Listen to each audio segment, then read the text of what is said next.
To get a special introductory offer or go to 60up.com.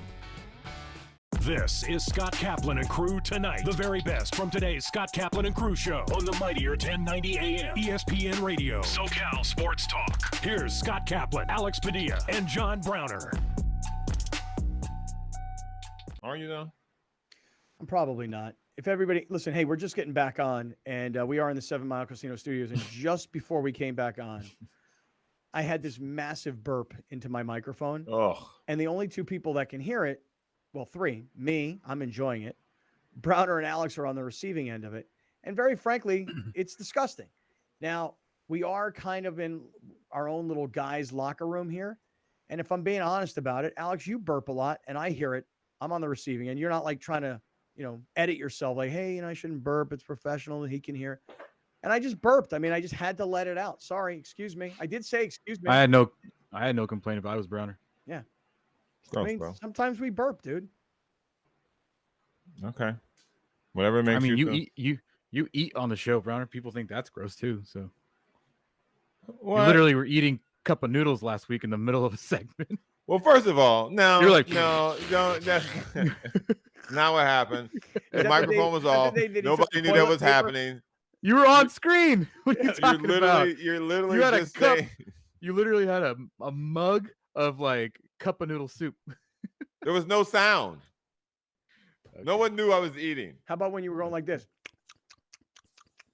Which time? That is different. Yeah, I mean, we showed your like infected teeth on screen too. So yeah, we've all done something. In the meantime, this morning I was just sitting there talking to my daughter, and I'm having like yogurt with some cereal in it. It's crunchy cereal, and I put the cereal.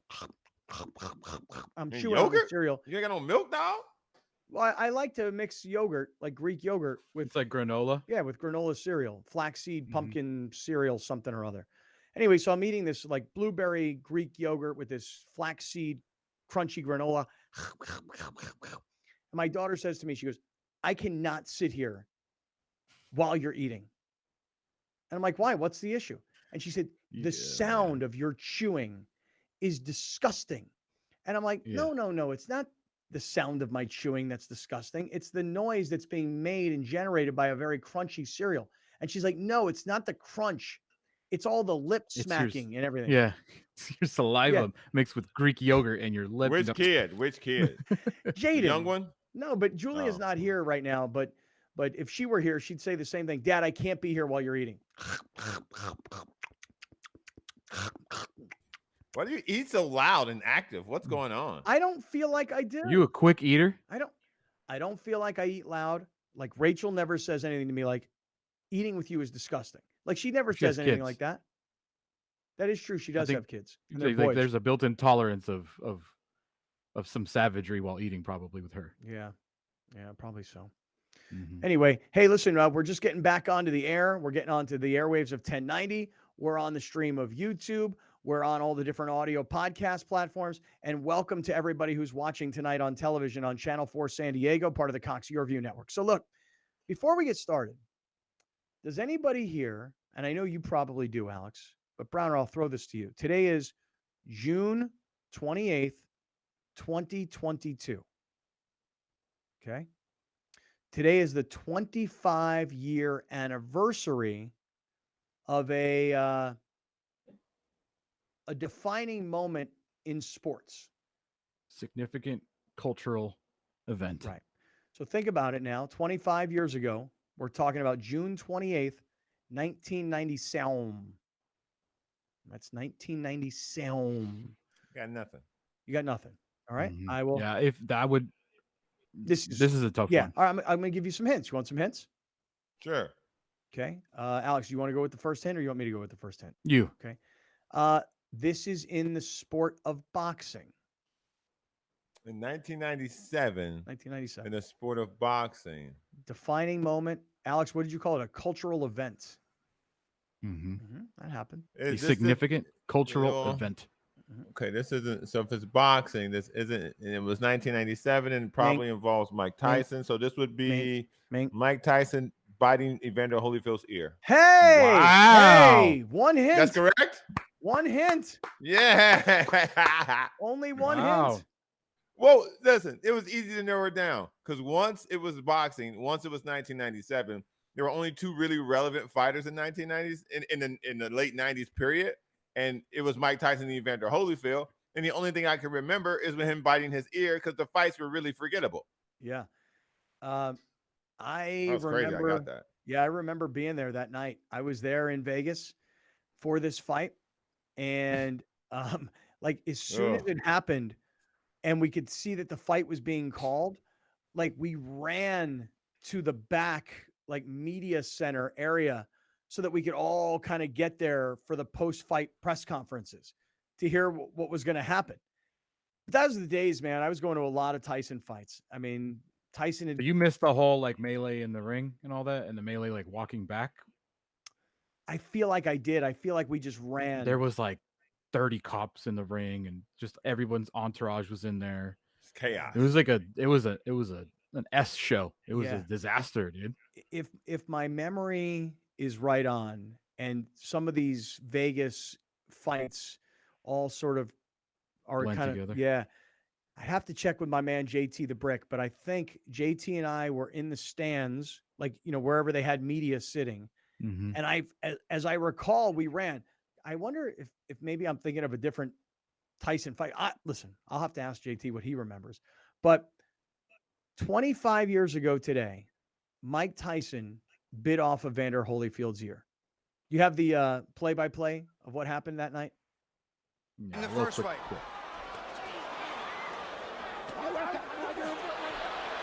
What happened here? He got bit, I think. Evander Holyfield, look out! He's pushed right here above us by Tyson. So when Tyson bites Holyfield's ear and he starts jumping up and down, and the referee was a guy named Mills Lane. And shout out to Mills Lane. Yeah. Judge Mills Lane. Right. And Mills Lane, when they would introduce him, they tonight, the man in charge of all the action in the ring, Mills Lane, you know, and he'd give you like this tap. Was it of his nose? Mm-hmm. Yeah. Yeah. Give you a little tap of his nose. Just to let it. Didn't he do it with the thumb? Was it his thumb?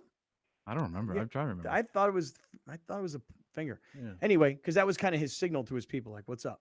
Right. What it do? Yeah. So Tyson bites Holyfield's ear. You guys mentioned a melee ensues in the ring thereafter. And then one of my favorite and most memorable parts of this entire incident 25 years ago is when Jim Gray is backstage. So this was probably a Showtime fight. Who was doing the play-by-play? Because when you played it, you could hear that it wasn't Lampley who was the HBO boxer. Harold Letterman. No, but this is Showtime boxing. Probably Al Bernstein. He was definitely on not the play-by-play, but no. But how about like, oh God, Roy? No. Barry Tompkins. Does that sound like something? Oh, man, Barry Tompkins. Barry Switzer. No, Barry Switzer, football coach. Barry Tompkins, boxing announcer. Oh. Barry Switzer, Okay, football coach. let's hear it. I don't know if it was Barry Tompkins or not. I didn't recognize the voice. To go back. I did not recognize the voice. So, okay, so the fight ends and, you know, there's a melee and they call the fight and they find like a chunk of Holyfield's ear, you know, in the ring. And Holyfield's like, you know, they stop the fight. Mm-hmm. Tyson goes backstage. Tyson is doing an interview with Jim Gray. And this is like, to me, this is like the one of my favorite Tyson interviews where Tyson is like, look at me, man. Look at me. Oh, I got one eye. He got another ear. Look, I got one eye. What am I going to tell my children's? Because his eye, according to Tyson, and I think this is how it went, Tyson got headbutted by Holyfield. Repeatedly, he said. Yeah, and he said he did in the first fight a lot too. Yeah. Right, and he just couldn't take it. Right, and he butted him and he cut him open pretty bad. You know, Tyson had a pretty nice gash over his eye. Look at my eye, man. I got one eye. He got another ear. I want to fight. He don't want to fight. So bad. Are you laughing at me? Or are you like thinking like, hey, that's not bad? No, I'm a little bit of both. What is he doing? I'm doing a little bit of both. That was one of my favorite Tyson interviews. If we had that one. Now that Listen, Holyfield is not the tough warrior everyone says he is. He got little nicks on him there and he quit. I got an eye. I got one eye. I got one eye. He's not impaired. He got ears. I got one eye. Big deal. If he take one, I got another one. I'm ready to fight. He didn't want to fight. I'm ready to fight him right now. Mills Lane, no. Mills Lane stopped the fight. It wasn't Holyfield who stopped. Oh, he didn't want to fight. He didn't want to fight. Let me ask. We don't know what Mills did. Don't put nothing on Mills. Well, Mills said he stopped the fight. Don't put nothing on Mills. Was that a retaliation for the eye when you bit him in his ear? Regardless of what I did, he butted me for 2 fights. But you got to address it, Mike. I did address it. I addressed it in the ring. Why did you do that, though, Mike? I mean, was that the proper response? Look at me. Look at me. Look at me. Look at me. I got to go home and my kids are going to be scared of me. Look at me, man. What are you going to do now? Look at me, man. Who is standing there with Don King? Who's the brother? I don't know. With Don Don't put that King? on Mills. Yeah, hey, man. Don't put that on Mills. We don't know what Mills Come on, did. man. Don't be putting that on Mills. Some brother from the nation. You're trying to say Holyfield quit. Like, Some- bro, you literally, I remember the replays of him spitting his mouthpiece out and then just going wrong, like big old. My guy said, don't put that on Mills. Yeah. No, he literally disqualified you. What are you talking about? This guy had nothing to do with the interview. Just randomly yelled, don't put that on Mills. Right. He just I wish I knew who that was, because he was just like Don King. When you see Don King, anybody who's an old school boxing fan knows who Don King is. Whereas today, Alex, as a boxing fan today, Yeah. like I look at Don King, and to me, he's one of the stars of boxing, because I see Don King Still like around. Muhammad Ali and George Foreman and Mike Tyson and huge promotions. Don King only in America. He was the man in boxing for the longest of times. But then you got like now you have like Oscar De La Hoya and even I guess to some degree really. Bob Arum. Bob Arum is still like the face of promoters, but I think the new guy is Eddie Hearn. Oh, okay. Eddie Hearn definitely comes out with some really good sound bites, and he's out in the media and he's out doing interviews. He's out there challenging Jake Paul to fight. So Eddie Hearn is definitely that guy now for sure. Yeah, but I mean Don King was the guy. Right. Like when I was covering all. He also had was he always waving American flags or whatever flag? The crazy Cuban flag. Depending on who's fighting, he was waving 2 flags. When did he start with the jean jacket? Dude, now he's rocking jean jackets. Like back, I'm seeing a nice tux. Dude, when I was covering boxing, and this is now in the mid 90s, 96 till about 2000, just a short period of time where I was deeply, deeply involved in the boxing world. I say boxing world. I just meant that I showed up at all these fights and did radio shows from there. That's all I really mean. But Don King was the promoter. He was the man. Any major fight that I had gone to, just about every single one of them was Don King had his hands in something, and he was always the face of these press conferences. And he was just a character, Don't put that on Mills. Yeah. Hey man, I don't know who that brother was in the white suit. Man, play it again. I want to laugh at that. That was good, man. Play it again, man. Listen, don't put that on Mills. Holyfield's not the tough warrior everyone says he is. He got little nicks on him there, and he quit. I got an eye. I got one eye. I got one eye. He's not impaired. He got ears. I got one eye. Big deal. If he take one, I got another one. I'm ready to fight. He didn't want to fight. I'm ready to fight him right now. Mills Lane, no. Mills Lane stopped the fight. It wasn't Holyfield who stopped. Oh, he didn't want to fight. He didn't want to fight. Let me ask. We don't know what Mills did. Don't put nothing on Mills. Well, Mills said he stopped the Hey, did you notice two other guy came out of nowhere? Like, yo, hold on. Let me get in the back. Put nothing on Mills. But now that I watch the video again, you see the dude who says, "Don't put that on Mills." Did you see? How, I think he puts his hands like on Jim Gray, like he kind of like puts his hand in between Tyson and Jim Gray, like almost to back Jim Gray up, like to physically touch him. Like, don't put that on Mills. Don't putting that on Mills. That interview got hectic, man. That thing got hectic real dude, quick. I'm telling you that. Like I said, I don't know like what you saw, but the ring was a disaster. The walking back to the locker room for the fighters was a disaster. People were throwing, like, how entourages get, man, with boxers, like all their boys trying to fight. It was a mess, man. Yeah. One other thing I just noticed about that video, if you watch it one more time, you got Jim Gray, Mike Tyson, the dude who we can't figure out who he is, who's the don't put that on Mills guy. Then there's Don King right over Tyson's shoulder. Yeah. And look in the background.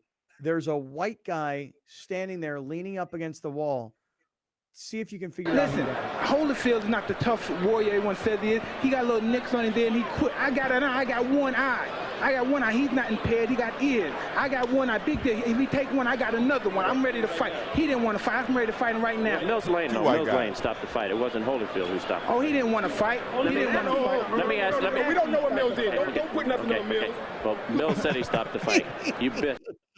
My man literally put Who his was it? hand on the microphone. He literally moved the microphone away from Tyson's mouth. Like he pushed the microphone back into Jim Gray's chest. Don't put that on Mills. In the background, there's great. one guy on the phone. I don't know who that guy is. He was on two phones. He was on two phones. And there's another guy standing there leaning up against the wall. That is, I'll give you the hint. You ready? It's showtime. That was not Jimmy Lennon. No, it was not Jimmy That Lennon. was not Jimmy Lennon. Lennon Jr., the ring announcer, is standing in the background. I just noticed it. That's not Jimmy I'm Lennon. telling you. I'm telling you right now, 1,000%. That is Jimmy Lennon Jr., the ring announcer. Hold on, because there he is. That's not Jimmy Lennon. That is Jr. not him. No way. 1,000% that is Jimmy Lennon Jr. No. 1,000. No, dude. No way. Too old. Way too old. If he looked like that then, he would be dead now, dude. No way. way. Telling you, This is that's 97. I'm gonna have to text him. That was not him. By the way, I'm That looking in was the not comments to see if anybody can point out who. Don't put nothing on Mills. Don't put nothing on Mills. Oh, wish you could get that as a sound drop. Dude, that is so funny. So today Don't is put that on Mills. today is the 25-year anniversary of Tyson biting Holyfield's ear off. And think about what's happened in those two dudes' lives in 25 years. Like Mike Tyson at that time was still one of the biggest stars in sports in the world. And that's when the bad guy thing started to happen. You know, like he just became a total villain. I'm trying to just remember the chronology. Well, he just got out of jail. Yeah. He was a year removed from jail for the It rape. was his first fight out of jail. Does anybody remember who Tyson's first fight out of jail was? It was against a white guy. Yep. I'm going to tell you his name. I know it off the top of my No, head. it wasn't Bruno Sandoval. No. It was I got it. He was Irish, right? Yeah. I got it. This is what the movie The Great White Hype was supposed to be all about. The movie with Peter Berg and Samuel L. Jackson and Marlon Wayans. That's what this was. It Marlon or is it the other Wayans? Which is no, not Marlon. Damon Wayans. The Great White Hype. That's what that whole movie's about. You ready? Peter McNeely. There we go. Yeah. Some like from out of Rocky tomato can bum from Brooklyn. Also could have been Tommy Gunn from the actual Rocky movie. Well, he fought. He had something going for a little while. I just remember him, Tommy Gunn, getting beaten up by George Foreman when George Foreman was like 40 years old. Yeah, you know, Tommy Gunn just standing in the corner, just getting beat up by like hammers being handed to him. Mink. Tyson fought a guy named Peter McNeely, fresh out of jail. No, Peter McNeely was 36-1 when he fought Tyson. Yeah. Well, he had this thing where he got up at a press conference and he had this poem that he had written about how he was going to put Tyson in a cocoon of horror, or may have been a cocoon of terror or horror. I don't remember. He was disqualified in the first round. Peter McNeely. Yeah, I don't remember what happened. This McNeely disqualified at 129 of the first round when his trainer entered the ring. Oh well, probably because they threw in the white towel. Yeah. I'm telling you right now, if you search on YouTube Peter McNeely and like cocoon, the word cocoon, you might find his speech that he made in the press conference. Like he's going to be Tyson's first fight. So Tyson's first fight out of jail was what year? 95. 95. So by this time, so he had a 4-year. He literally had almost to the date, a 4-year break. And then he fought McNeely in 95. Yep. Then he fought Buster Mathis again in December of 95. Frank Bruno in March of 96. Yep, I was there for that. Bruce Seldon. Yep, I was in there for that. September of 96, and then Holyfield. Yep. The first fight was Holyfield November of 9th. That's when he lost TKO, and then June 28th, 97 was the bite. 25 years ago today. 25 years ago today. Wow. Hey, that's good, man. I love like history like that. And then you think to yourself, my God, man, that was 25 years ago. Think about what's happened in your life in 25 years. I was 27 years old at that time. I'm 52. How about that? I'm watching the Peter McNeely thing. Yeah, Cocoon of Horror. I'm gonna take he had a poem that he had written. Yeah. Anyway, all right. Hey, listen. Let me have 1 minute. I just want to say to everybody out there. Now you're laughing at it because now you're watching. You're like, what? Yeah. Sorry, I can't show you the sound right now, but God, it's great. Hey, listen. Let me just have a minute to mention our friends over at Mazda of Escondido, MazdaofEscondido.com. And I want to just mention this to you that I'm not trying to sell you a Mazda. Okay. If you want to go buy a new Mazda, go buy a new Mazda. If you want to lease one, do that too. I've always told you how great these vehicles are, cost effective, fuel efficient, modern technology. Okay. But I'm not here to sell you on a car. What I am here to tell you is that Alan, the general manager, is asking me to tell you guys he needs your used cars. And used cars are worth more right now than ever before. So that car that you thought was considered a depreciating asset today may be worth a lot more than the day you drove it off the lot. So if you're thinking about maybe trading in, getting more than ever before for your trade-in, or you just want to sell outright, Alan at Mazda of Escondido, he wants your used cars. He kind of needs your used cars, frankly. So check them out. Mazda of Escondido, MazdaofEscondido.com. All right. I want to get into a bunch of baseball stuff because, as Alex mentioned in the first segment, a lot of news, notes, rumors, thoughts, etc., about what's next for the Padres and who may or may not be with the Padres. There's a lot of craziness going on in basketball, too. We'll get to all of it coming up. We're in the 7 Mile Casino Studios on Kaplan and Crew. We'll be right back with more of Scott Kaplan and Crew tonight. The very best from today's Scott Kaplan and Crew show on the mightier 1090 AM ESPN Radio. SoCal Sports Talk. You're watching Kaplan and Crew tonight, powered by the mightier 1090 AM ESPN Radio and Your View, featuring the best sports talk in SoCal.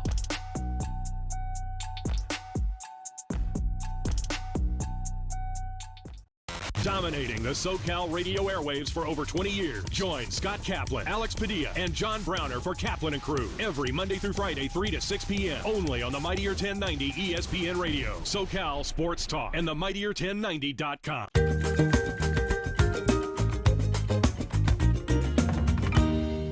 Please welcome in tax attorney Adam Brewer. Adam, thanks so much for joining us again on Main Street Living. Yeah, thank you. Happy to be back. So, of course, we have more tax questions for you. First of all, what are the types of business entities that business owners can use? Yeah, I had a feeling you'd ask this question. So this time of year, this is when, business owners probably just got handed a pretty big tax bill. And so naturally, the next question is, how can they save taxes? How can they save on taxes? And so that's where these business entities really, they may come in.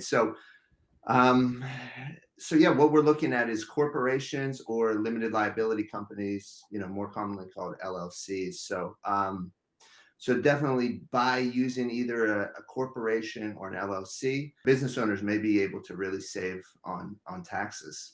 For the most part, when we talk about tax savings, we're looking at like an S Corp election. And so again, an LLC can do that, a corporation can do that. But the net result is you want to save on what's called self-employment tax. So for 2022, a business owner is going to, by default, pay self-employment tax on the first $147,000 of taxable income. So that's 15.3%. By doing an S Corp election, putting yourself on payroll, you can really drive down how much of your income you have to pay that 15.3% at. Beyond the tax savings, it just offers an extra level of protection between the business owner's personal assets, say their home, and their business operation. So, no matter what business you operate, you're going to have some exposure to liability. So an entity like a corporation, like an LLC, it just puts that extra level of protection between the business and then what the owner has on their personal side.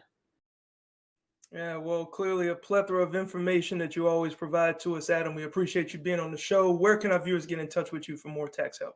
Yeah, like always, they can visit my website, triumphovertax.com, or feel free to pick up the phone. You can always give me a call, 619-591-9500. Main streets are the heart of our communities, where we connect with our neighbors, support local businesses, and share new adventures. Main Street Living celebrates all of this, bringing you uplifting stories with guests from across the country and your community. From our street to your street, Main Street Living, Mondays at 9 on Your View. Main Street Living celebrates Pride Month in partnership with Subaru of El Cajon, an extraordinary experience for everyone.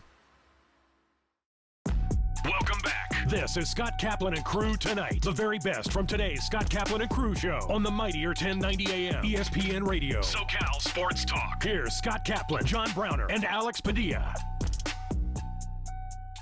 All right, everybody, what's going on? It's Kaplan and Crew with Grande and the Brown Man, and we're coming to you from the 7 Mile Casino Studios, 7milecasino.com. So, Alex, you started at the beginning of the show today. After our full warm-up, we stretched, we got loose, stretched our muscles out, right?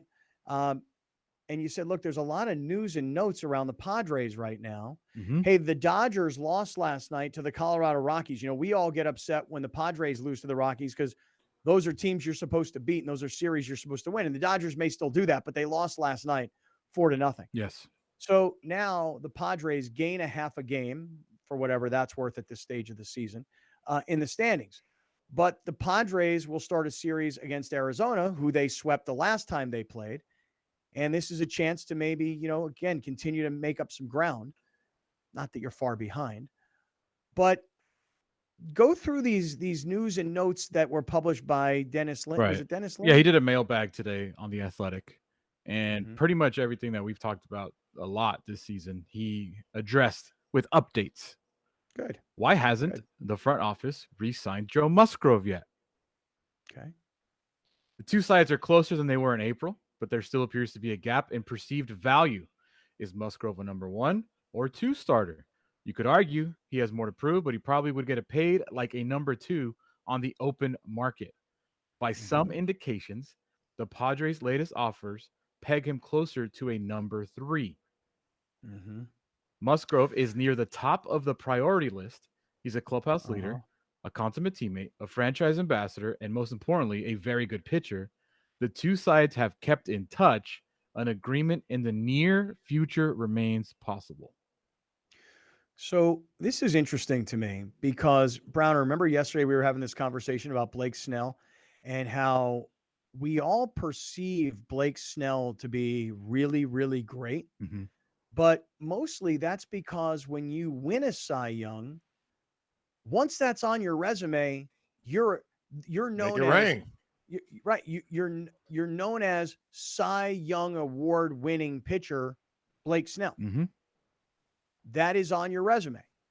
Just like you might have all-star appearances. If you're in the NFL, it could be, all-pro is a bigger deal, than making it to a Pro Bowl. Right. But there's different levels of metrics to determine somebody's success rate. And once you have the title of Cy Young Award winner, there's a perception that you are a 1, maybe a 2, depending on the staff you're on. But if you don't have the Cy Young, which Musgrove doesn't have, everybody's going to try and talk you into, well, you're just a 2, kind of more like a 2 to a 3. So that's how we think we should be paying you. A 1 gets, let's just call it 25 million. A 2 gets like 20 million. A 3 gets like 16, 15, 16. A 3 probably gets like 10, 11, 12. I'm just making up my own numbers here. You know what I'm saying? Like, yeah. So whatever the case is, Musgrove doesn't see himself as a 3, kind of sees himself more on the 1-2 cusp rather than the 2-3 cusp. And the difference in money could be, let's just call it 17 million for a 2, 12 million for a 3. I think I'm closer to 2 than I am to 3. If you're him, you want to try to do this deal at the end of the year. Win, lose, or draw. You want to try to do the deal at the end of the year. If you're the Padres, you want to try to do the deal within the next couple of weeks. because if he has a rough outing, he had a rough outing because of COVID, so I will scratch that one. But if he has another outing similar to the one he had post-COVID, now we start getting into the point of, all right, what's happened? You gave up 5 runs this time. You gave out 6 last time. Like, okay, you ready to sign this deal? Right. You Get also the don't security want. going. I would say you probably don't. Musgrove has an agent. He probably doesn't. He's not entrenched in this conversation of extension, but you Yeah, also he's don't not. Yeah, he's not. want it hanging over, a playoff run. When your best pitcher Also true. when one of your best pitchers, if not your best pitcher, is entrenched in extension talks in the middle of a playoff run, it's probably, an unnecessary distraction. I think that both. And guys can say, just so you know, guys can say all the time, my agent's handling it. Mhm. That's right. The agent is handling it. But trust me when I tell you that the agent is then communicating to Joe Musgrove or any player for that matter. So to say that, hey, I'm not really a part of it and I'm not really involved and it's not a distraction, that's BS. What I meant by that is he's not Lamar Jackson in this situation, right? He's not his own agent. He has an agent, so he's not like talking to AJ Preller himself. But I get what you're saying. Yes, of course, he's getting updates probably daily or probably weekly at this point if it's really ongoing negotiations. But the good thing is that both sides want to make a deal. That's got to help. Right. If a guy's like, I'm gonna Yeah, but I explore mean- free agency, like the next guy we're going to talk about, then that's a whole different situation because then you don't know. The fact that both sides want a deal should help it. I'm not saying it's going to make it happen, but it should help it. Well, but Browner says that if you're Musgrove, you'd like to wait till the end of the year. Yeah, I mean, if you want to do what Joe Flacco did many years ago, where the Baltimore Ravens were saying to Joe Flacco, you're not an elite top 10 quarterback, so we don't want to pay you like that. And Flacco said, okay, well, I'll be a free agent at the end of the year and I'll take my chances. The Ravens won the Super Bowl that year. Right. And Flacco got paid like a top 10 quarterback, like a And Super it was Bowl the champion worst, quarterback.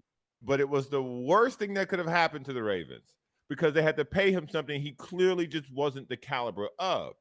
And this gets me to the conversation of why it is very important to do smart business. Yes, Joe Flacco helped you win the Super Bowl. Yes, Joe Musgrove can help you get to the playoffs.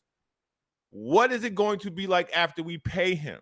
Right. I think we all much prefer that Musgrove get a lower number and he'd be here for 5 or 6 years. That's ideal. Yes, that's what everyone wants. For every organization, it's ideal for everyone except the player.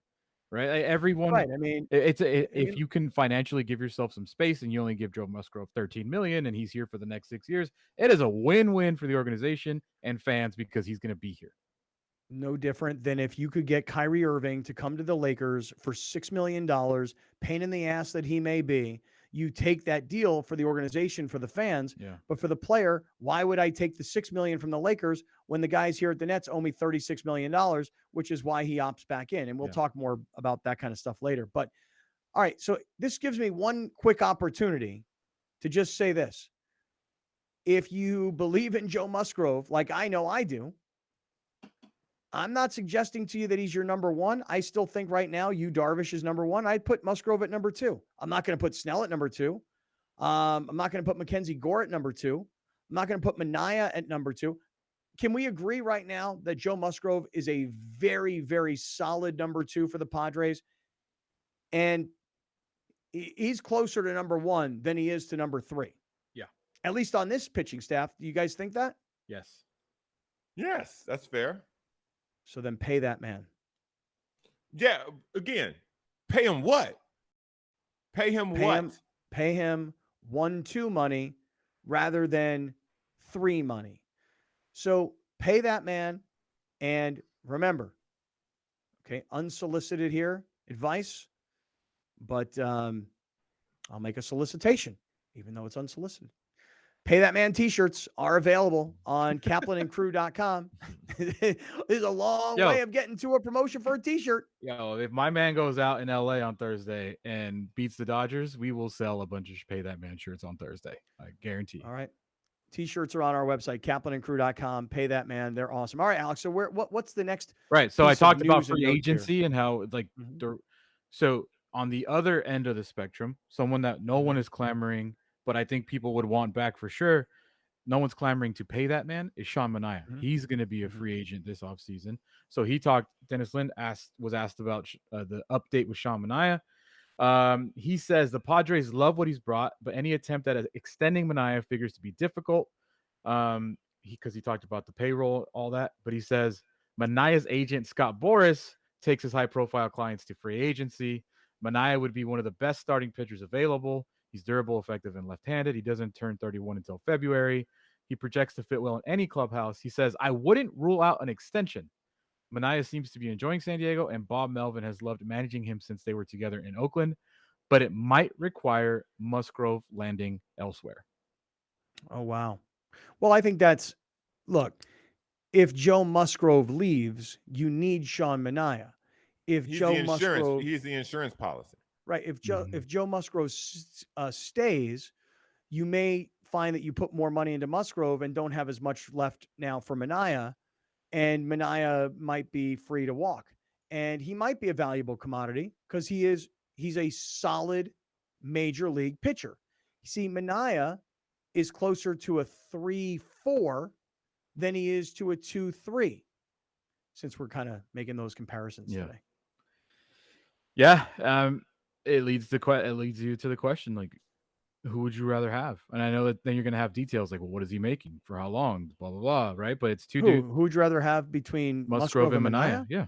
It's not, listen, look, everything Dennis Lin said in that paragraph that you read is right. Joe Musgrove's a really good pitcher.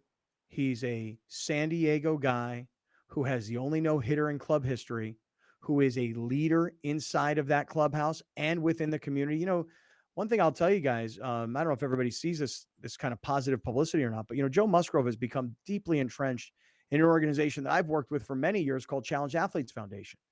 Joe Musgrove has really, really committed himself to working with this organization here in San Diego. He is a community ambassador for the Padres. Everything they always wanted in a player, be from San Diego, be a great guy, be a great player, be a great community member, et cetera, et cetera. Joe Musgrove is all of those things. You're paying him because you project that he's still trending upward, but you also pay him for what he is to your organization and what he is to your community. He is the face of the team right now. Sean Manaea is a nice 3-4 pitcher. Joe Musgrove is a lot more to the Padre organization than that. Yeah. My opinion. I think I agree. So we move on to the rest of the pitching staff. Mike Clevenger looks like the most likely pitcher to be traded since he's a potential free agent and probably won't re-sign, right? Dennis Lin writes, if the Padres trade a starting pitcher, they would prefer to move Blake Snell. He's making $5 million more than Clevenger, and unsurprisingly, the team has been frustrated with the left-hander's lack of performance. It would be selling low on Snell, but the Padres want to clear payroll for other needs. Yeah. As for Clevenger, there might be a small to decent chance he actually re-ups with San Diego.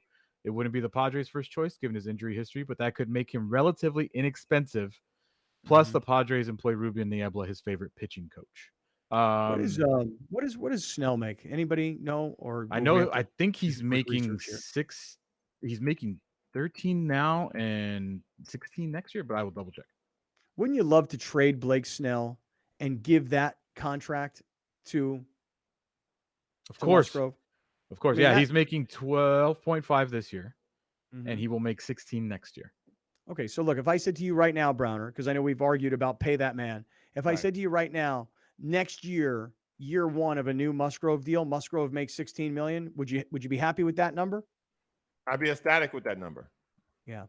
That's a great number for me. So if Snell was going to make $16 million next year, and now I told you that Musgrove's going to make $18 million next year, and you're $2 million more than what Snell's projected to make for the Padres next year, could you buy $18 million?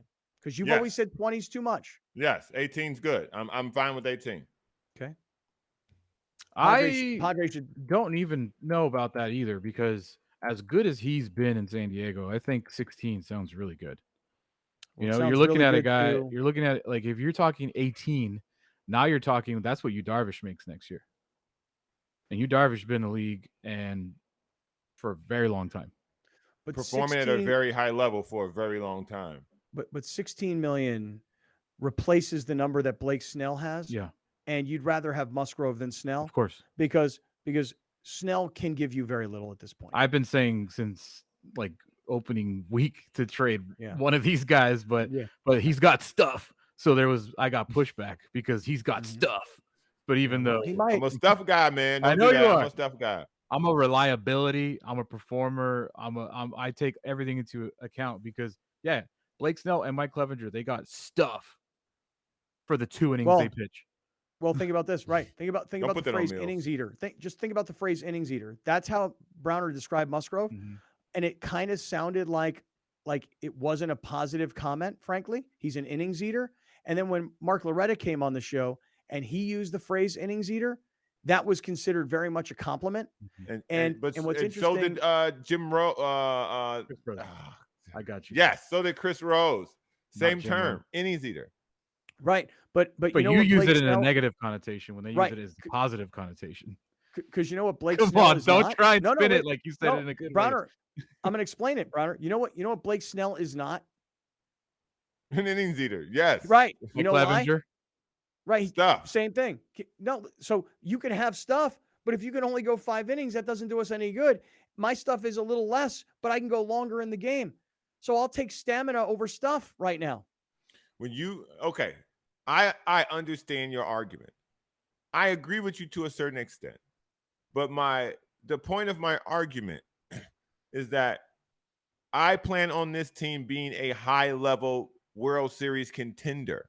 And so at that point, guys aren't going to be going 7 innings. They're going to be going 5 to 6 innings and then giving it off to the bullpen for those guys to do their job. So at that point, I need somebody to give me 5 to 6 lights out. Give me everything you got for 5 to 6 innings. Okay. And then we're going to put somebody else in because that's going to be our plan. During the regular season, it's harder to do that. I mean, at this point, though, like you've learned that Blake Snell ain't that guy. But you know what he is? He is a guy that has a reputation across the league. I have been down on him, but maybe across the league, that reputation was like, oh, I could help him. I could be the one that right. I'll put Blake Snell for 5 innings, So I think starting pitching is probably something that's lauded by every contender in baseball. And I would say that Blake Snell, to me, is an expendable piece because as much as you may not love his stuff, Nick Martinez goes out there and gives you 6 innings, 5 innings, a lot more consistently than what Blake Snell does. And you got him on your team. So if Blake Snell's low now, though, Alex, if you're selling low on Blake Snell, so what? Yeah. Go get something that you need. He's expendable. Go get something that you need. I will die on this hill. This team needs stuff elsewhere outside of starting pitching. And if the bullpen, that's about it. I mean, they started talking about that's the whole thing. Yeah, I mean, there is now. He was asked with the question marks regarding both Snell and Clevenger. Do you think AJ may actually be thinking about acquiring more starting pitching at the trade deadline? Dennis Lynn says it's definitely a consideration, especially for starting pitcher controllable beyond this year. The Padres have 3 of those: Snell, Darvish, Mackenzie Gore. Nick Martinez can opt out of his contract this year. The New York Post recently reported the Padres have interest in Cincinnati's Luis Castillo. The Padres also could be looking at Oakland's Frankie Montas, both guys controllable for multiple years. All right. Hey, that's Dennis Lynn. Thanks a lot, man. It's good. It's good reporting. It's for those that are following the Padres every day. That's good reporting. He also just tweeted a little bit ago. Manny Machado will be available in some capacity tonight. Really? Nice. So Padres versus Arizona tonight. Today's Tuesday. Tomorrow's Wednesday. And then is the series against the Dodgers Thursday, Friday, Saturday, Sunday? Yes, sir. 4-game series. All right. In Los Angeles. So here you go, Alex. Set us up for tonight, though. Tonight it's Manaea. We just talked about 3-3 record, 3.87 ERA, taking on Zach Gallen, who the Padres just beat last week in extras. But Gallen only gave up 1 run in that game. And of course, you guys remember the Padres swept Arizona last week. That game starts in Arizona at 6:40 tonight. All right. There you go. Well, that's good. Like I said, man. Hey, Dennis Lim, appreciate that, pal. Because as Alex said at the beginning, those are the storylines that we've been talking about here on the show. And those are probably the storylines that fans are talking about. And that's good reporting. Enjoyed that, Alex. Thank you for that. Can't wait for the report. The Padres and pitcher Joe Musgrove have agreed to blank, blank, blank, blank, blank, whatever. I'm going to say I'm going to say this. Here's my guess. You ready? A 5-year, $100 million deal. So $20 million a year. But the way it gets paid out is probably like, 16 million, 18 million, 23. I mean, I'm projecting here that there's a way to get him 5 years, 100 million. 3 year. Okay. 3 year. 57 million. So he gets a lot. He gets 19 a year, but he doesn't get it for 10 years. Like he might be, he'll take a chance on himself. He'll be 32 coming out of that contract. We just saw Max Scherzer get paid $45 million and he's like 50. So I think that they'll not come to a long term, but they'll come to a high number while they have a World Series window that they think they have. Okay. 3 year, 57 million. Browner? 19 a year. Prediction time.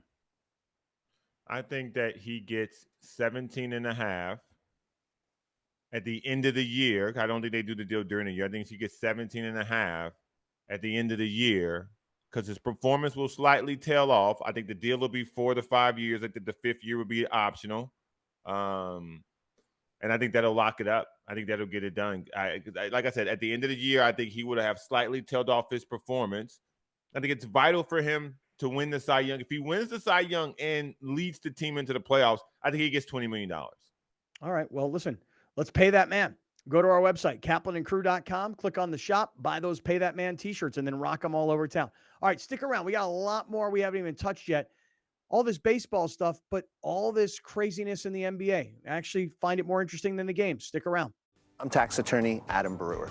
If you have a serious tax problem with the IRS or state of California, then you don't need a tax relief company, you need a tax attorney. Call or visit my website to schedule your free tax evaluation. You're watching Kaplan and Crew tonight, powered by the mightier 1090 AM, ESPN Radio, and Your View, featuring the best sports talk in SoCal.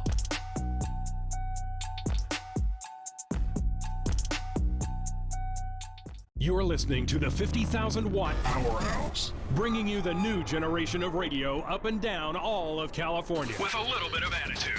This is SoCal Sports Talk, the all-new and mightier 1090 AM, ESPN Radio. I'm tax attorney Adam Brewer. If you have a serious tax problem with the IRS or state of California, then you don't need a tax relief company, you need a tax attorney. Call or visit my website to schedule your free tax evaluation.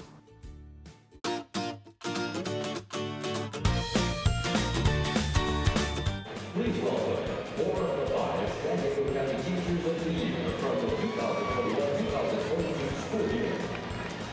From Central Elementary School, Laura Reyes. From Westville High School, Tiffany Jokers. From San Jose Elementary School, Jacqueline Jordan. And from St. Joe Southwest Middle School, Todd Sanders. Teachers, please deliver the pitch. San Diego County Teachers of the Year with their honorary pitch.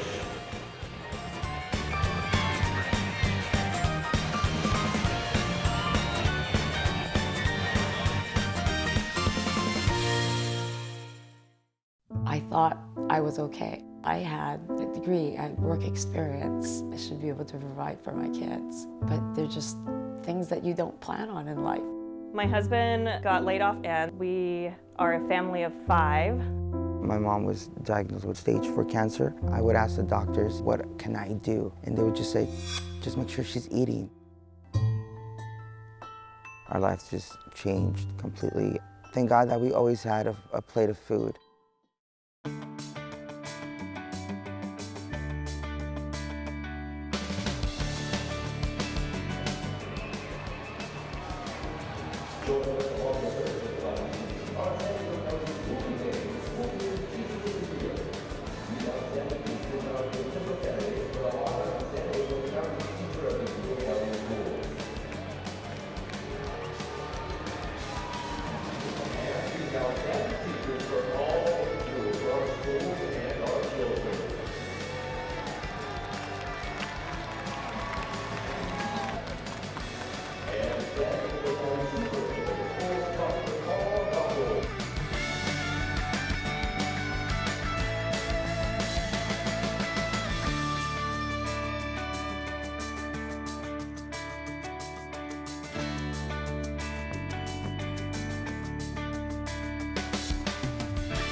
I'm tax attorney Adam Brewer. If you have a serious tax problem with the IRS or state of California, then you don't need a tax relief company, you need a tax attorney. Call or visit my website to schedule your free tax evaluation. Listen to the Mike Greenberg Show, 7 to 9 a.m. Pacific, Monday through Friday. Greeny brings his unmatched depth of sports knowledge, fun, and entertainment back to ESPN on a daily basis. The Mightier 1090 ESPN Radio, SoCal Sports Talk, and the Mightier1090.com. Here's Kaplan and Crew tonight's 60-second timeout with Haley Stasiak.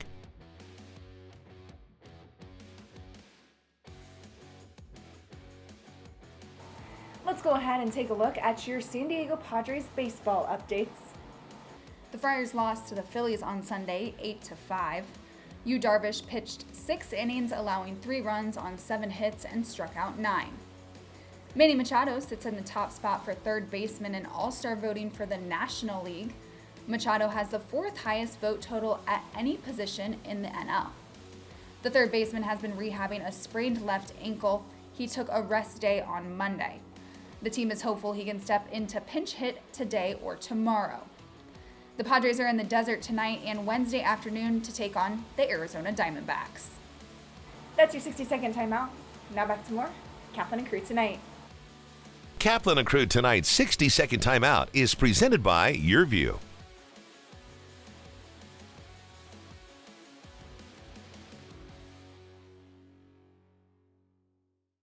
You're watching Kaplan and Crew tonight, powered by the Mightier 1090 AM, ESPN Radio, and Your View, featuring the best sports talk in SoCal.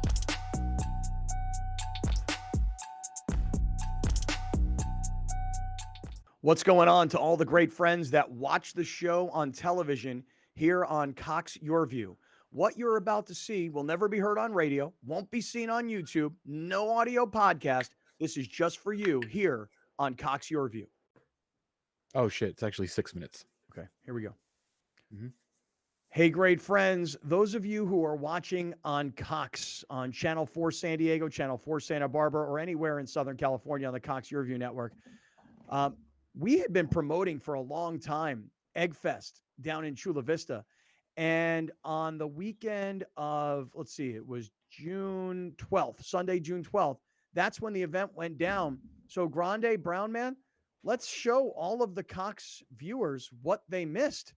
Did you guys have fun? This was a great event. I loved it. More importantly, there was lots of food, lots and lots and lots of food. Yeah. But there were also a lot of listeners that came down. A lot of listeners, yeah. A lot of listeners who live in the South Bay area that were like, hey, I knew you guys were going to be nearby, so I came over. And by the way, here's one thing that's interesting. Not only were there a lot of listeners, a lot of female listeners, which I thought was super cool. And what I hear from the ladies is, I love it when you guys talk sports, but I really love it even more when you guys aren't talking sports. Yeah, it's when you bring, this much sex appeal to a show, you get a different audience, Scott, Facts. I know. Facts. Sexy. I mean, look at these 3 mugs, Totally. That saying face for radio doesn't apply here. Hey, there was one lady that showed up, 62 years old, white woman. All she wanted to do was talk about how Browner's her boyfriend. And I'm like, see, Brown? I'm like, this is your demo, man. That's right. Alex, show us, what are we going to take a look at? So this is exclusive for Cox. I mean, we'll talk about this on air, but this is stuff you're only going to see here on Cox Channel 4 in Your View. What are we going to look at here first, Alex? What do you want to look at first? You have Browner being a drone videographer.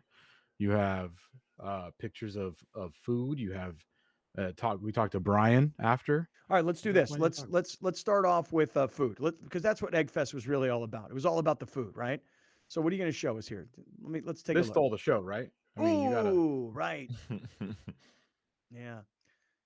Pig on the big green egg, which, to me doesn't look great, but it was pretty damn good. No, it doesn't look good. Oh, it looks, when I walked in, that was the first thing I saw. I walked in to the left.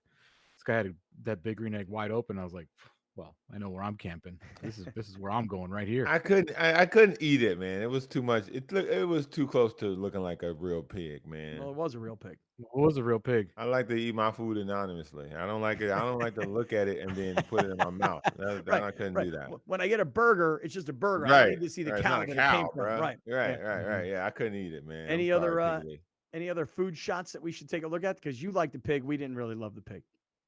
Did you guys end up trying the bacon wrapped Oreo? No. I did not try the bacon wrapped Oreo, but I think on the right side here, there's a bacon wrapped piece of chicken. Is that what that is? No, it was a pork belly. Oh, that's the pork belly. Oh, and what's that little sandwich you got going there? Pulled pork sandwich. Dude, that looks good. Mm-hmm. That looks really good. You know what's funny is that this whole time you just keep going from tent to tent to tent to tent, eating. I didn't take any pictures at all. Like the only reason I took a picture of the bacon wrapped Oreo was because I was going to text it to my lady. I was like, dude, they got bacon wrapped Oreos here. You said they were pretty bomb though. Okay, so it's really like, it was confusing. It really was confusing. You take a bite and your mouth is like, what are you doing? Like, what are you doing right now? And then the more you eat it, you're like, yeah, this is actually fantastic. How about bacon wrapped Oreo? How about any pictures? Any pictures you got, Alex, of us with lots of listeners that were down? Because that was fun. That to me was a lot of fun. Hanging out with great friends. Oh, look at this crew right here. This is a great crew. Fat Tony's in the house. Tommy. This couple right here, they're wonderful. I love these two to my left. And then my friend Suzanne is on the far left. But this is a really wonderful couple, drinking beers, supporting. That was great. Anybody else? Anybody else? Oh, this lady right here. She works for the county of San Diego. What a sweetheart she is. She gave me her phone number. I went to text her to give her my phone number, and she gave me a landline. So I maybe I put the wrong phone number in. I don't know. Who else? Girlfriend? Oh, Browner's girlfriend. This woman. She's like, I Sup, love boo? Browner. Sup, boo? That's your girl, huh, Brown? Yeah, that's my girl right there. Shout out. Yeah, I'm trying to remember. She gave me her Instagram. Her husband handle. understand. Her husband was like, I get it. That's Cheryl Delaney, by the way. Cheryl Her husband Delaney. was like, take her. Hey, Alex, show us the video. I know I talked to Brian a little bit. He was super excited about how the day went down. Show us that video if you could. Let's take a look. Yo, so we promoted Eggfest for a long time. And today, Brian Bushfield, what do you think?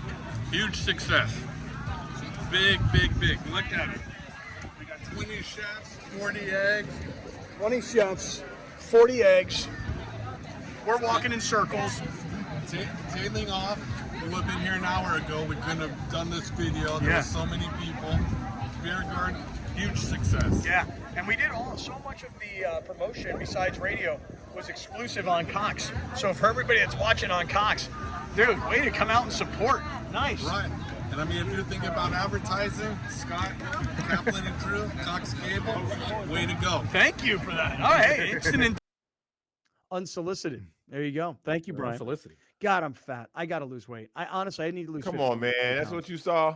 Dude, I got to lose 15 to 20 pounds. Hey, look, bottom line is this. To all the Cox Your View viewers out there, we really appreciate your support. And we'll keep on doing this where there's just Cox exclusive content. We are very proud to announce that the Mightier 1090 is SoCal's newest ESPN affiliate. Introducing the Mightier 1090 ESPN Radio. One of the largest radio stations in North America just got bigger and better. Joining forces with the worldwide leader of sports, ESPN. The Mightier 1090 ESPN Radio. I'm tax attorney Adam Brewer. If you have a serious tax problem with the IRS or state of California, then you don't need a tax relief company. You need a tax attorney. Call or visit my website to schedule your free tax evaluation. What keeps me coming back is just learning more about myself in the classroom, and as I learn more about myself, I can share more about myself with my students, and I can open up more and care more and love more and teach more by example. Teaching is just one of those things that if you have a heart for it, you've found your place, and I have found my place. I get to help little people realize what it means to learn something for the first time, and that's something like reading that will be with them for the rest of their lives. Still a little bit overwhelmed, maybe a little bit surprised. You know, you don't go into teaching for awards, you go into teaching because you sincerely believe you can make a difference in young people's lives, and that's kind of what got me into the field in the first place.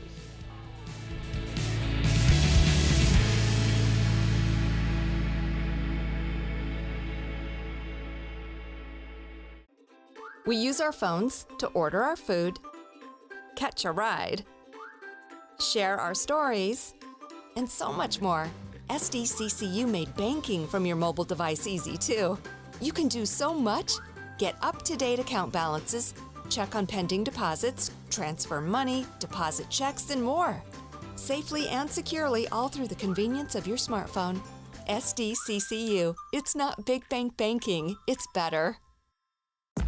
Thank you for joining us. Catch Scott Kaplan and crew tonight from 7 to 8 p.m. Pacific every Monday through Friday. The very best from today's Scott Kaplan and crew show on the mightier 1090 AM ESPN Radio, SoCal Sports Talk. This is not a trick.